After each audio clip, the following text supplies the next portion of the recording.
সকাল 7টা থেকে নদিয়ার কালীগঞ্জ বিধানসভা কেন্দ্রে উপনির্বাচন শুরু হয়েছে। ভোট দিচ্ছেন ভোটাররা, ইতিমধ্যেই পৌঁছে যাচ্ছেন তারা। যদিও প্রাকৃতিক দুর্যোগ রয়েছে, বৃষ্টি মাথায় করে ভোটারদের সংখ্যা কিন্তু তুলনায় কম, এমনটাই সকলে বলছেন। ত্রিমুখী লড়াই রয়েছে এখানে। প্রয়াত তৃণমূল বিধায়ক নাসির উদ্দিন আহমেদ, তার কন্যা আলিফা আহমেদ তৃণমূল কংগ্রেসের প্রার্থী, সকাল সকাল নিজের ভোট গ্রহণ কেন্দ্রে ভোট দিয়েছেন তিনি। বিজেপির প্রতীকে লড়ছেন আশিস ঘোষ। কেন্দ্রীয় বাহিনী তাকে আটকে দিয়েছে একেবারে। তিনি বারবারই বাকবিতণ্ডায় জড়িয়ে পড়েছেন প্রিসাইডিং অফিসারের সঙ্গে। বামফ্রন্টের সমর্থনে কংগ্রেসের প্রার্থী হয়েছেন কাবিল উদ্দিন শেখ, তিনিও কিন্তু সকাল সকালই পৌঁছে গিয়েছিলেন ভোট গ্রহণ কেন্দ্রে।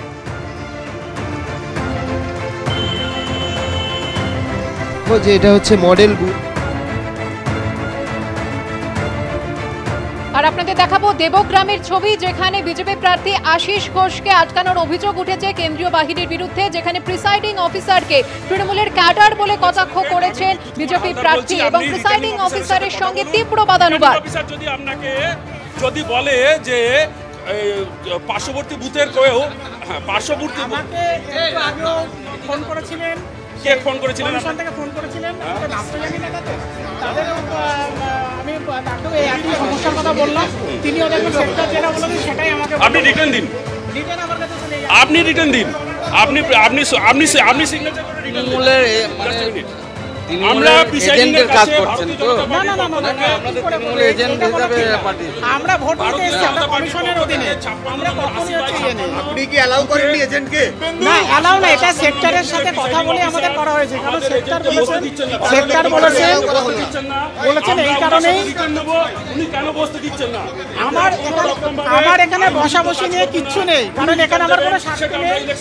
কারণ এখনই ফোন করেছেন, ফোন করে আমাকে বললেন যে যারা ওই বুথের যদি হয় ভোটার রিটার্নিং অফিসারের সাথে আমি ইলেকশন এজেন্ট, বিজেপির ইলেকশন এজেন্ট আমি বিদ্যুৎ কুমার হালদার বলছি। আপনি রিটার্নিং অফিসারের সাথে কথা বলুন।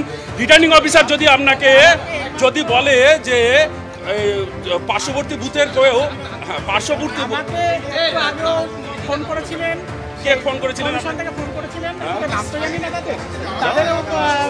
আমি তাকেও একই সমস্যার কথা বললাম, তিনিও দেখবেন সেক্টর যেটা বলেছেন সেটাই আমাকে। আপনি রিটার্ন দিন, রিটার্ন আমার কাছে চলে যাবে। আপনি রিটার্ন দিন, আপনি আপনি আপনি আপনি সিগনেচার করে রিটার্ন দিন।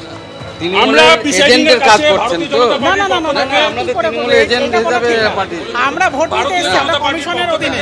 আমরা কখনোই হচ্ছে ইয়ে নেই। আপনি কি অ্যালাউ করেননি এজেন্টকে?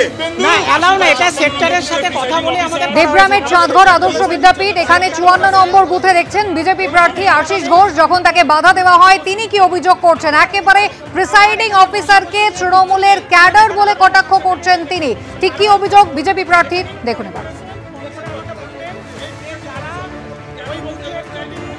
এরা ইচ্ছাকৃতভাবে, টিএমসি ইচ্ছাকৃতভাবে যেসব বুথগুলো ভোট যখনই জনগণ স্বতঃস্ফূর্তভাবে আসে, এরা ইচ্ছাকৃতভাবে ওইটাকে ডিস্টার্ব করে। দেখা গেল মেশিন খারাপ, এগুলো এরা পরিকল্পনা করে। আমার জানে আমাদের যে ভোটারগুলো যদি একবার বাড়ি ফিরে যায় আর আসে না, যার জন্য এরা পরিকল্পনা এরা করতেই থাকবে। আমরা তার জন্য রাস্তায় নামবো এবং রুখে দেবো।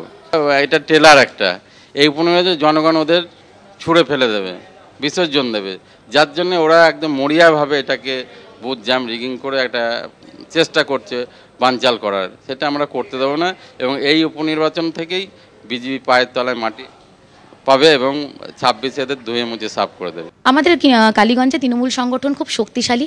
বিজেপি যদি এজেন্ট না দিতে পারে, আমি ওদেরকে বলবো সংগঠনের কাজ করুন, মানুষের পাশে থাকুন, যাতে আগামী দিনে আপনারাও এজেন্ট দিতে পারেন এবং লড়াই সমান সমান হয়।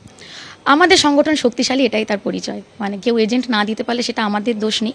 আমরা সব জায়গায় আছি, সব বুথে বুথে আছি, মানুষের সমর্থন আছে, দোয়া আশীর্বাদ আছে, এবং আমার বিশ্বাস আগামী দিনে মানুষের আশীর্বাদ আমরা পাবো।